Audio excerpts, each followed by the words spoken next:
La alfombra evita que el creyente esté en contacto con el suelo sucio. La forma de iniciar nuestra plegaria consiste en poner las manos sobre los hombros y decir Allahu Akbar, que significa Dios es el más grande, es decir, más majestuoso y poderoso que cualquier cosa conocida. Y también dejamos nuestras preocupaciones. No importa en qué país se rece, los fieles siempre lo hacen en árabe. Se cree que es la inmutable palabra de Dios, tal y como se le reveló a Mahoma por el arcángel Gabriel. Por ello, ha permanecido inalterable desde que se pronunció por primera vez en el siglo VII después de Cristo. En aquella época, las revelaciones de Mahoma y su mensaje de un único Dios verdadero ofendieron a muchos y pronto comenzaron a dividir la tribu Quraysh. Aquello traería la guerra civil a las arenas de Arabia.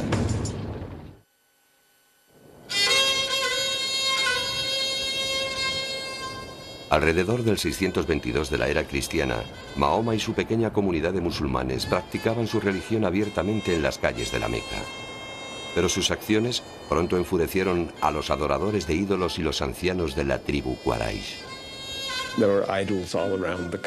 Había ídolos por toda la Kaaba y dentro de la Meca. También solían celebrarse fiestas anuales a las que acudía la gente.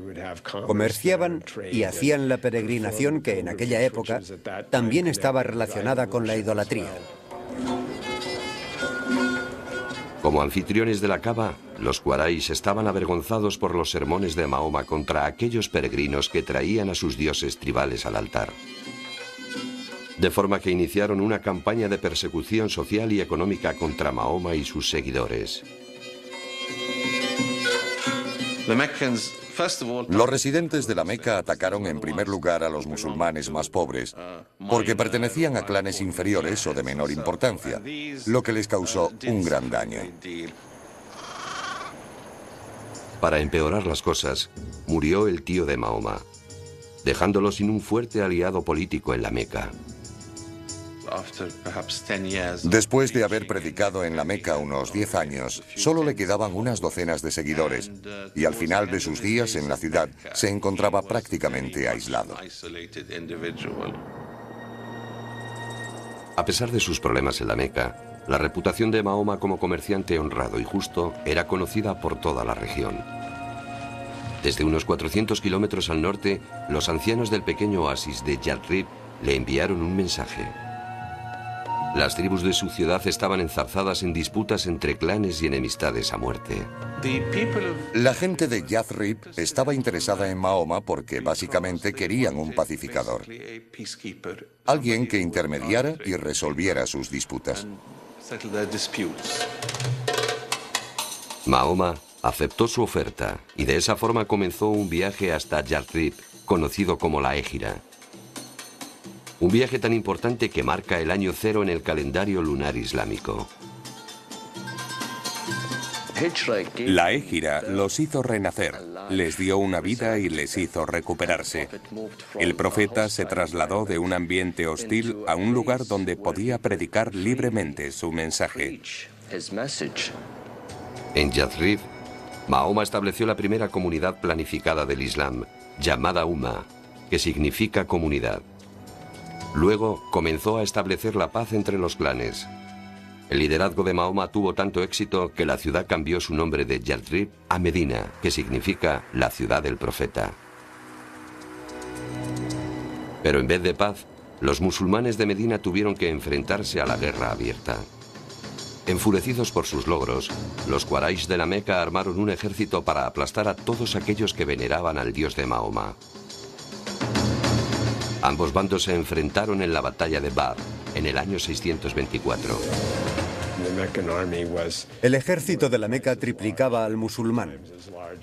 Y a pesar de ello, los musulmanes derrotaron a las fuerzas de la Meca.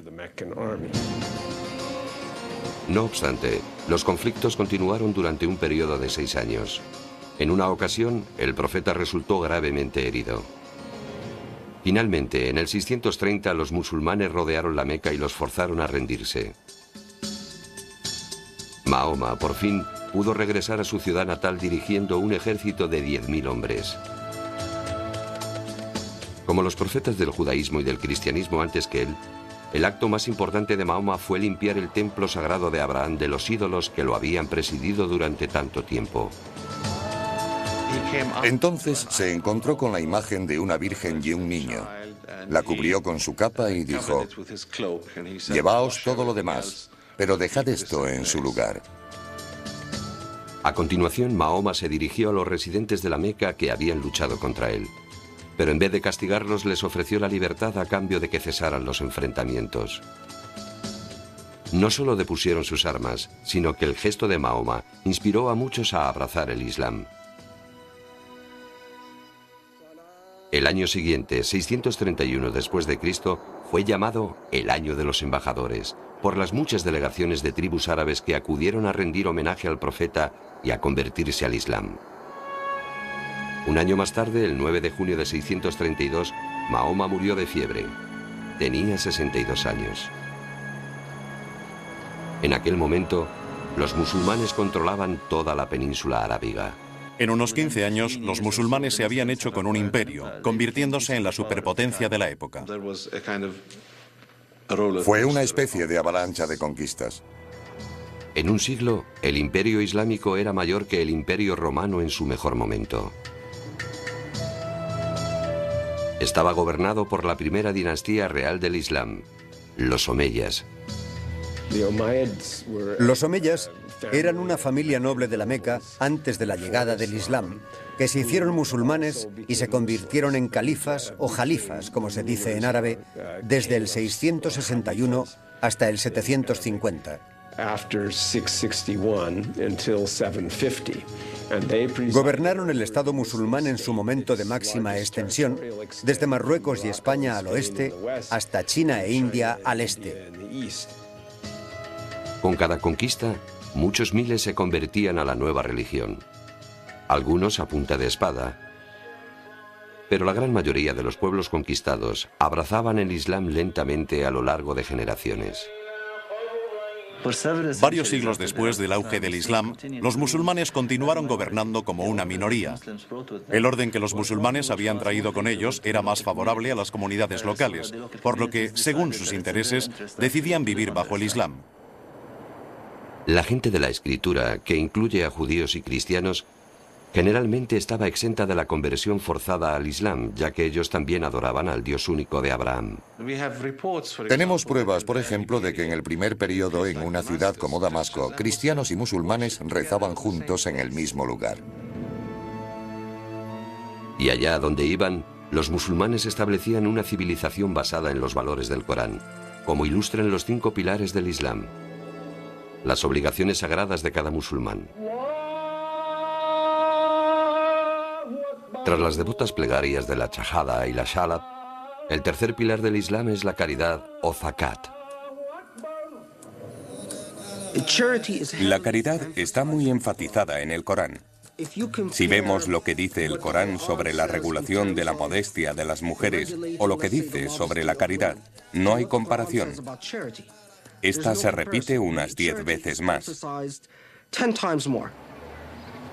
El zakat es exigido a todos los musulmanes con capacidad de contribuir. Hay que donar el 2,5% de todo lo que se posea. Se le da directamente a los pobres. En la actualidad, las mezquitas locales u organizaciones de la comunidad musulmana se encargan de la colecta del zakat. Pero a diferencia de los diezmos de la iglesia, el zakat no puede emplearse en el funcionamiento de la mezquita, sino que se distribuye en su totalidad entre los necesitados. El cuarto pilar del Islam es el ayuno sacramental en el mes sagrado del Ramadán. El Ramadán es un mes en el calendario islámico durante el que los musulmanes creen que le fue revelado el Corán a Mahoma, por lo que es sagrado. El ayuno implica que desde el crepúsculo, alrededor de 1,5 o 2 antes de amanecer, hasta la puesta de sol, no se puede beber, comer ni tener relaciones sexuales. Se hacen excepciones con los enfermos y heridos, los niños pequeños, los mayores y las mujeres embarazadas. Igual que el ayuno de la Cuaresma cristiana, este acto de purificación tiene como objetivo fomentar la reflexión interior sobre los dones de la vida y las necesidades de los menos afortunados.